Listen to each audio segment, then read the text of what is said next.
La taqraba hadhihi syajarah, jangan engkau dekati pohon ini.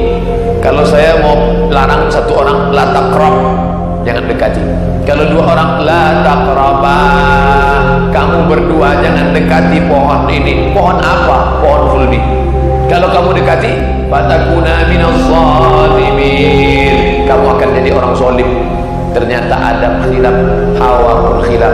Mereka mendekati, maka setelah itu mereka sadar. Ketika sadar, apa kata dia? Rabbana zalamna.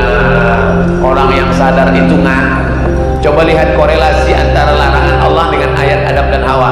Fatakuna minaz zalimin, kamu akan jadi orang zalim. Kamu kalau melakukan ini zalim. Maka Adam langsung ngaku, Rabbana zalamna, kami sudah zalim anfusana, diri kami, wa illam taghfir lana, kalau engkau tidak mengampuni kami, wa tarhamna, kalau engkau tidak merahmati kami, lanakunanna minal khasirin, pastilah kami termasuk orang-orang yang rugi. Maka Ramadan membersihkan anak-anak muda yang berdosa dari segala macam dosa. Yang tua, yang muda, yang kecil, yang besar, yang laki-laki, yang perempuan, yang rakyat jelata, yang penguasa, semuanya sama di hadapan Allah SWT adalah orang-orang yang melakukan perbuatan dosa. Kullu semua, kullu bani Adam, semua anak cucu Adam khata'un, semuanya pernah salah. Wa khairul khata'in at-tawwabun, sebaik-baik yang bersalah adalah melakukan pertobatan, kembali ke jalan yang benar. Maka ketika dia sudah silap khilaf, sudah terlalu jauh dari jalan ini lurus, wa anna hadza sirati mustaqima, jalan ini mustaqim lurus, tapi ketika dia melewatinya lari terlalu jauh, kembali dia ke jalan Allah. Orang yang kembali itu disebut dengan taubat. Orang yang taubat itu disebut dengan taib. Taib kembali ke jalan yang benar. Maka ada pesantren at-taibin, orang-orang yang kembali ke jalan yang benar, yang sudah digariskan Allah Subhanahu wa ta'ala. Mencetak generasi yang terpilih dengan menyadari bahwa dirinya bergelimang dosa, lalu dibersihkannya dengan puasa Ramadan. Hanya saja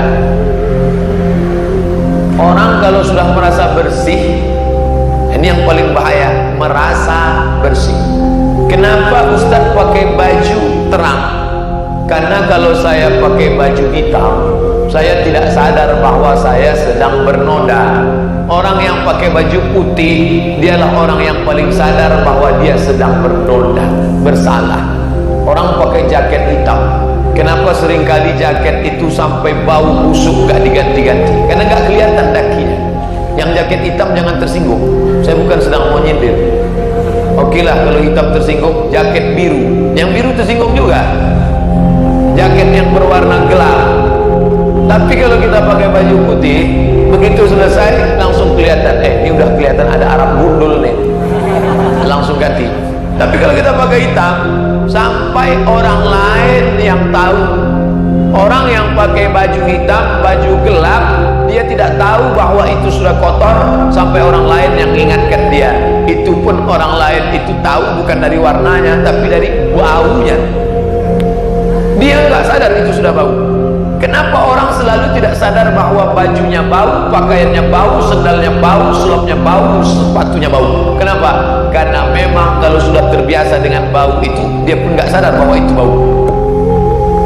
Makanya kalau agar supaya tidak terasa yang bau itu bau, orang yang kerja ngurus jenazah yang sudah sekian bulan di dalam tanah busuk berulat, otopsi, gimana caranya biar supaya nggak bau?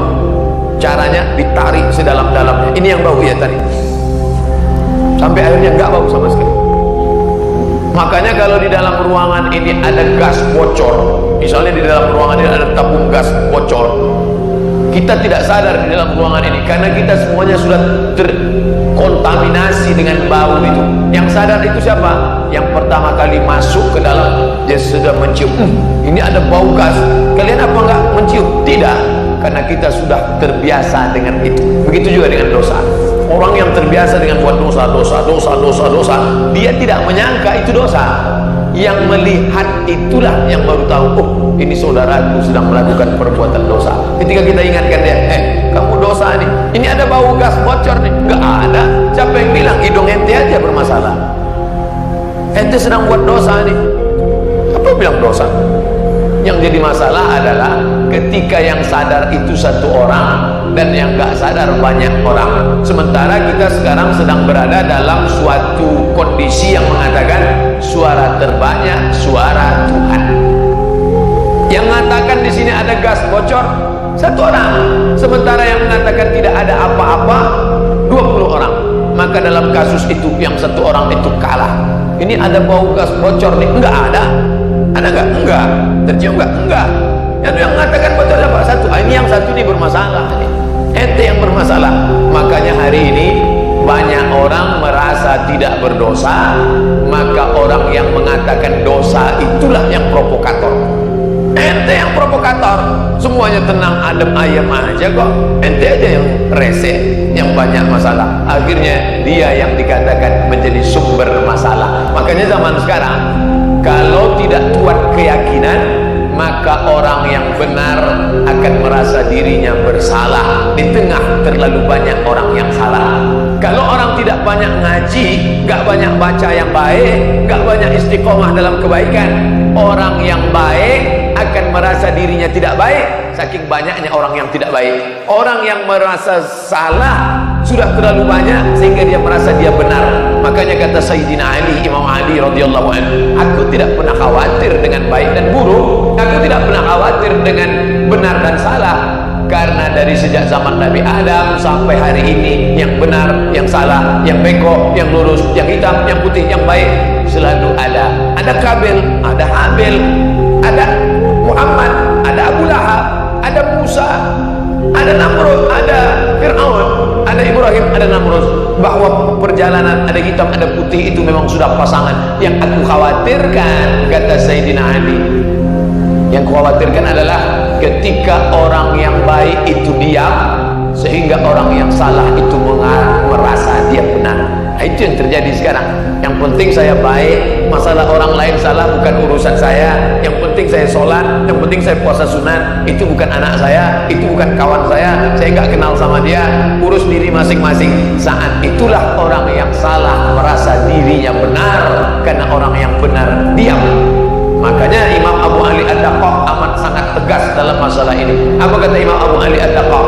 As-sakitu 'anil haq syaitan akhras. Orang yang diam maka dia adalah setan bisu. Sudah setan bisu lagi. Setan aja jelek, apalagi setan bisu. Setan tunawicara. Maka orang Islam harus bersuara. Makanya dalam Al-Quran itu dikatakan umat ini dipuji, kuntum khaira ummah, kalian umat terbaik. Kalian umat terbaik karena ke Makkah setahun 2 kali? Bukan. Kalian umat terbaik karena sudah menyantuni anak yatim? Bagus. Tapi ayat itu tidak mengatakan demikian. Kuntum khaira ummah, kalian umat terbaik. Sifatnya ta'muruna bil ma'ruf, ngajak orang buat baik, wa tanhauna 'anil munkar, larang buat dosa, wa tu'minuna billah, beriman kepada Allah. Tidak ada gunanya puasa banyak, tidak ada gunanya sholat rajin, tidak ada gunanya rajin ikut organisasi ormas Islam kalau tidak melakukan 3. Ta'muruna bil ma'ruf wa tanhauna 'anil munkar wa tu'minuna billah. Adapun orang yang selamat dengan dirinya sendiri, maka Islam tidak mengajarkan itu. Kita diajak untuk mengajak orang lain. Ayyahdiyallahu bika rajulan wahidan. Satu orang dapat hidayah karena lidahmu, karena mulutmu, karena acaramu, karena organisasimu. Khairum min umurin na'am, lebih baik daripada engkau memiliki seekor unta yang merah, kendaraan termahal terhebat pada zaman Nabi Muhammad sallallahu